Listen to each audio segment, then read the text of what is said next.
welcome to Newsmakers. I'm your host, Nancy Lewis. Today we're going to be talking about Missouri's deadly force statute, amongst some other things, with Missouri State Senator Bob Dixon. Thanks for being here. Thank you. And where we are today is in the World War I Museum, which you can see behind us. We're thankful to them for letting us be here.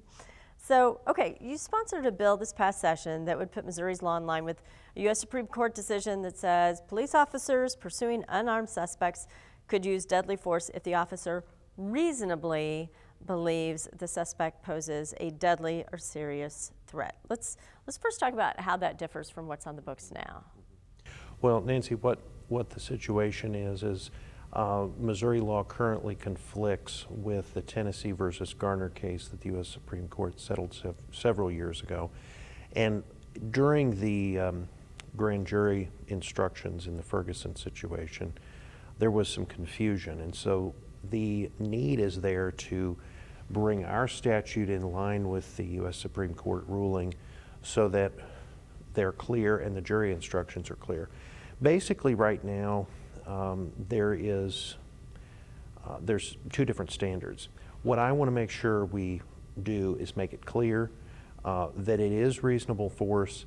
I am not in favor of adding criteria to a situation that is very tense. If you have a situation where there's a gun being drawn, that is not the time for a police officer to get out a tape measure and figure a distance, for example. And some legislators want to do that. Does not make any sense. But if there is a reasonable belief, and that's what Tennessee versus Garner dealt with, then they have to be able to defend themselves. And of course, we want law and order to be enforced on our streets. But that is what the Tennessee versus Garner case dealt with.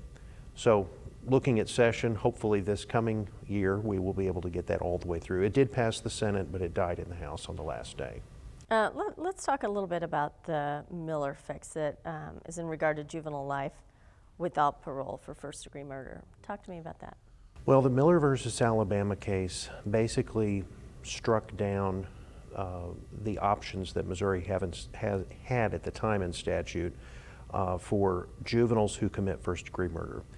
It said that we had to have two options on the books, and we did, but one of those options was the death penalty, which had already been struck down in another U.S. Supreme Court case. So right now we have about 80 cases where we cannot sentence juveniles who have committed the most heinous of crimes. Now, this will be the third year that we've taken up this bill. Last year, the Senate did vote a version out, and that also died in the final days of session in the House. This I would classify as round two of the criminal code. There was a recommendation dealing with the Miller fix that was included in the bar's recommendations that we worked on when we did the criminal code a few years ago, those revisions. Okay, in 30 seconds, can you tell me about the path to criminal expungement? Well, and that is also coming up this year. There is an ancient principle of restoration, and currently there's not a path for that in the Missouri criminal justice system. I want to make sure folks who have had a clean record for 15 to 20 years can get a job. Okay, it'll be interesting to see what happens with that. Thanks a lot. Thank you, Nancy. Thanks for being here, and thank you for being here. We hope to see you next time on Newsmakers.